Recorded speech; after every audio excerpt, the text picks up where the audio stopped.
मंदिरों में ताला लगा दो। जिसके भी घर पर विष्णु की मूर्तियां सब जल में विसर्जित कर दो। आज से सबका भगवान मैं हूं। किसी के जीवन में कोई संकट आए तो सब मेरे पास आना और पूजा भी मेरी ही होगी। पूरे राज्य में ढिंढोरा। लेकिन उसको क्या पता था कि भगवान नारायण का अनन्य भक्त उसी के घर में है।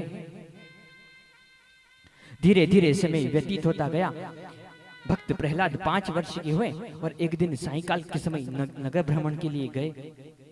भक्त प्रहलाद नगर भ्रमण के लिए गए तो उन्हें एक घर में से किसी स्त्री के रोने की आवाज आई।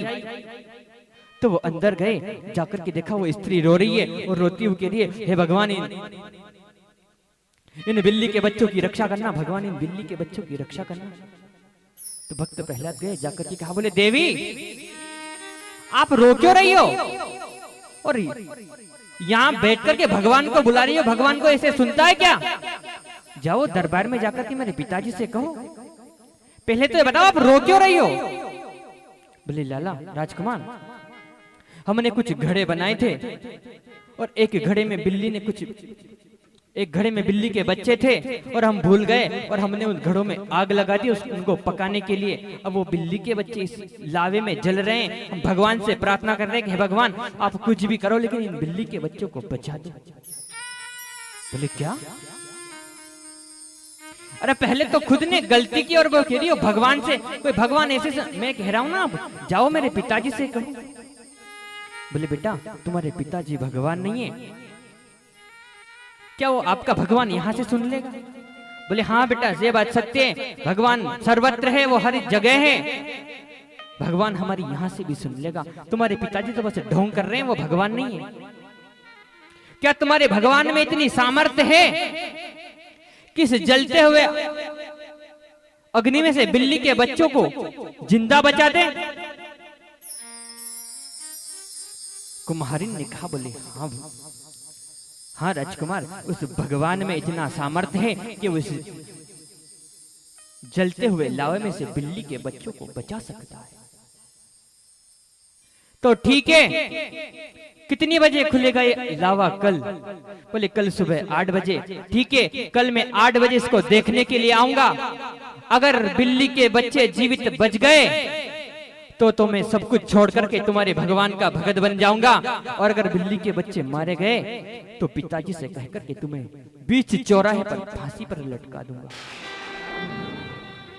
अब तो महाराज कुम्हार और कुम्हारिन और भयभीत हो गए और पूरी रात उनकी रोने में व्यतीत हो गई कि हे भगवान इन बिल्ली के बच्चों की रक्षा करना, हे भगवान इन बिल्ली के बच्चों की रक्षा करना।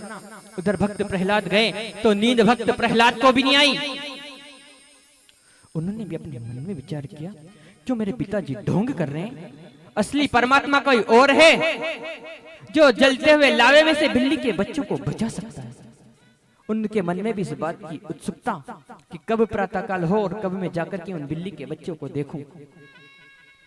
प्रातःकाल हुआ, ब्रह्म मुहूर्त में उठ करके भक्त प्रहलाद ने स्नान किया और स्नान करके ठीक 8 बजे ठीक समय पर कुम्हार के घर पर पहुंच गए और जाकर के कहा, बोले खोलो अपना लावा।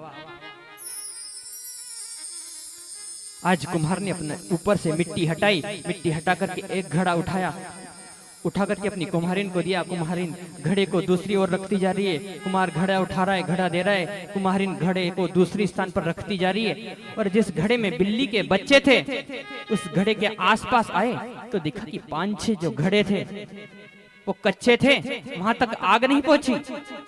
कुम्हार ने उन कच्चे घड़ों को उठा करके कुम्हारिन को दिया, उसने रखा और जैसे उस घड़े के पास गए जिस घड़े में बिल्ली के बच्चे थे तो कुम्हार ने देखा कि एकदम उस घड़े में से बिल्ली के बच्चे की म्याऊ म्याऊ करने की आवाज आ रही है, बिल्ली के बच्चे जिंदे हैं। उसने तुरंत उस घड़े में अपना हाथ डाला, हाथ डालकर के बिल्ली के बच्चे को निकाला, बिल्ली के बच्चे को निकाल करके अपने मुख से चूमने लगा और नाचने लगा। और जब भक्त प्रहलाद ने देखा कि भगवान इतना सामर्थ्यवान है कि जलती हुई आग में से बिल्ली के बच्चों को बचा सकता है, तो आज कुम्हार कुम्हारिन और भक्त प्रहलाद तीनों भगवान के लिए नृत्य कर रहे हैं। मारने वाला है भगवान, बचाने वाला है भगवान, मारने वाला है भगवान, बचाने वाला है भगवान।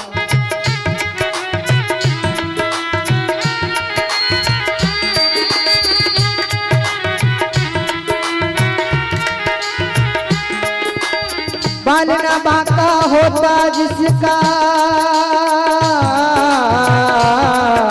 ओ बाल न बांका होता जिसका, रक्षक दया निदान मारने वाला है भगवान, बचाने वाला है भगवान, मारने वाला है भगवान, बचाने वाला है भगवान।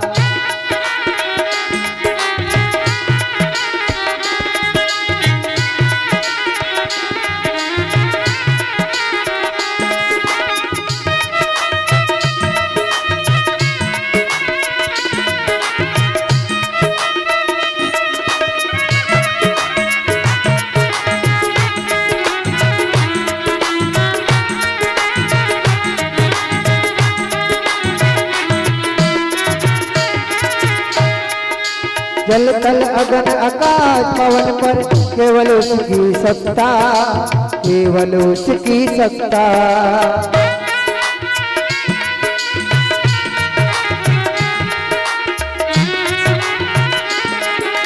जल तल अगन आकाश पवन पर केवल उसकी सत्ता, केवल उसकी सत्ता। प्रभु इच्छा के बिना यहाँ पर हिल न सके एक पत्ता, प्रभु इच्छा के बिना यहाँ पर हिल न सके एक पत्ता। उसका सोचा यहाँ पे होता,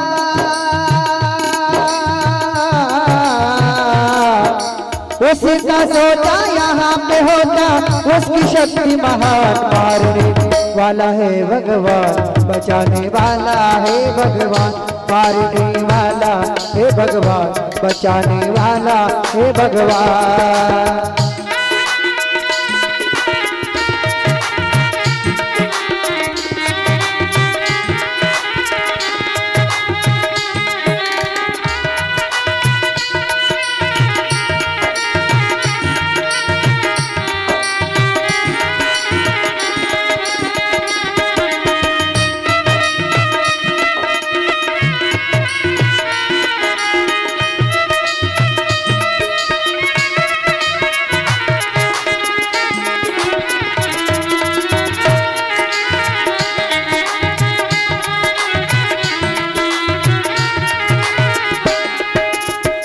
त्यागो रे भाई फल की आशा, स्वार्थ बिना प्रीत जोड़ो, जोड़ो रे भैया, स्वार्थ बिना प्रीत जोड़ो। हो कल क्या होगा इसकी चिंता, जगत पिता पर छोड़ो, छोड़ो रे भैया, जगत पिता पर छोड़ो। क्या होनी है क्या न होनी,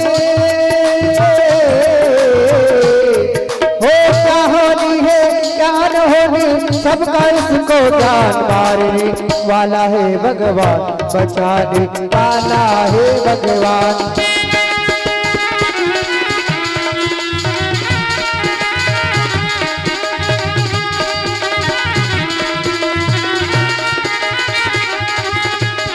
बाल न बांका होता जिसका, हो हे बाल न बांका होता जिसका, रक्षक दया निदान, मारने वाला है भगवान, बचाने वाला है भगवान, मारने वाला है भगवान, बचाने वाला है भगवान।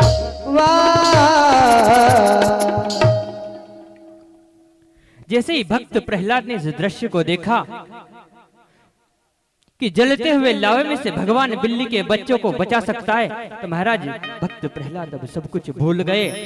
खाते पीते उठते बैठते जागते सोते हर वक्त भगवान नारायण का नाम उनकी जिह्वा पर रहने लगा। बिल्कुल विष्णुमय हो गए भक्त प्रहलाद। अब धीरे धीरे समय व्यतीत होता गया।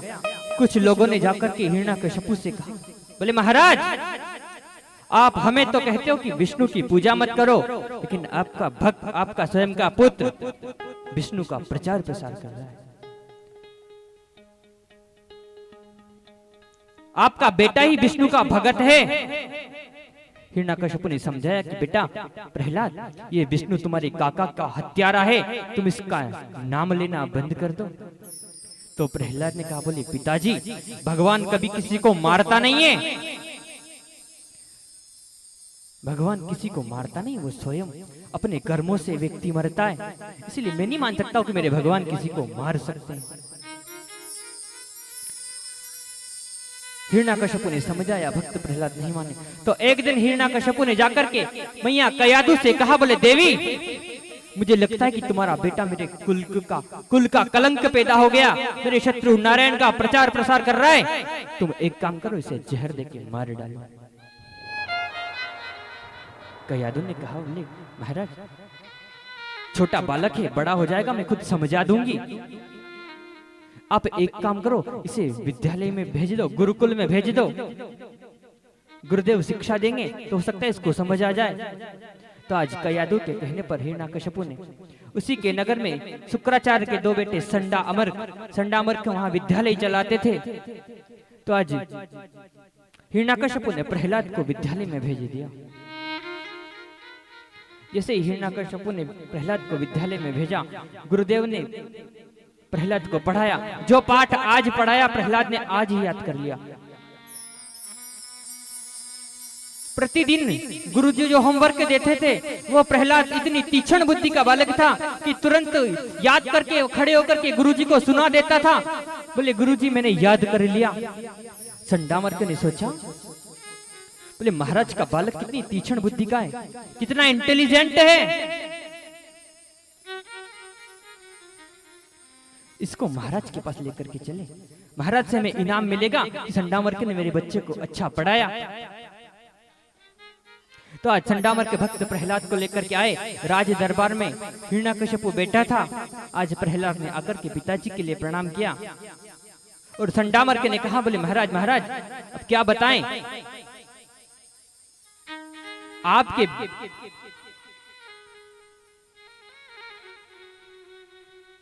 आपके बेटे की बुद्धि बड़ी तीक्ष्ण है। हम बोले आप मेरे बेटे को लेकर के आए हैं? बोले आपके बेटे पढ़ने में बड़ा तीक्ष्ण है, हमने जितने पाठ याद कराए, जितने गिनती सिखाई, पहाड़े सिखाए, जो कुछ सिखाया ये 15 दिन में सब कुछ सीख गए। बोले अच्छा। तो आज भक्त प्रहलाद पिताजी की गोदी में बिठाया। उसने कहा, आ बेटा मेरी गोदी में बैठ, और बैठ कर के कहा, बेटा तुझे गुरुजी ने जो सिखाया उसमें से तुझे सबसे अच्छा लगता हो तू मुझे वो सुना दे। संडामर्क ने कहा, बेटा प्रहलाद सुना दो, गिनती सुना दो। और पिताजी कह रहे कि जो तुम्हें अच्छा लगता हो सो सुना दो। अब प्रहलाद मन में विचार करे कि मुझे तो भगवान का नाम अच्छा लगता है और मुझे जो अच्छा लगता है वो मेरे पिताजी को अच्छा नहीं लगता, लेकिन क्या करूं? एक तरफ पिता की आज्ञा, एक तरफ गुरु की आज्ञा, अब सुनाना तो पड़ेगा। 1 2 3 4 5 6 7 सुनो पिताजी मेरी बात।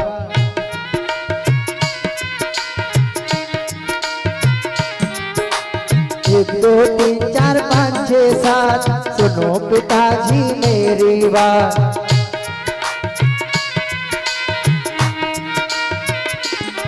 ओ राम नाम मन बस गयो, बोस ऐसो बंदा फंस गयो।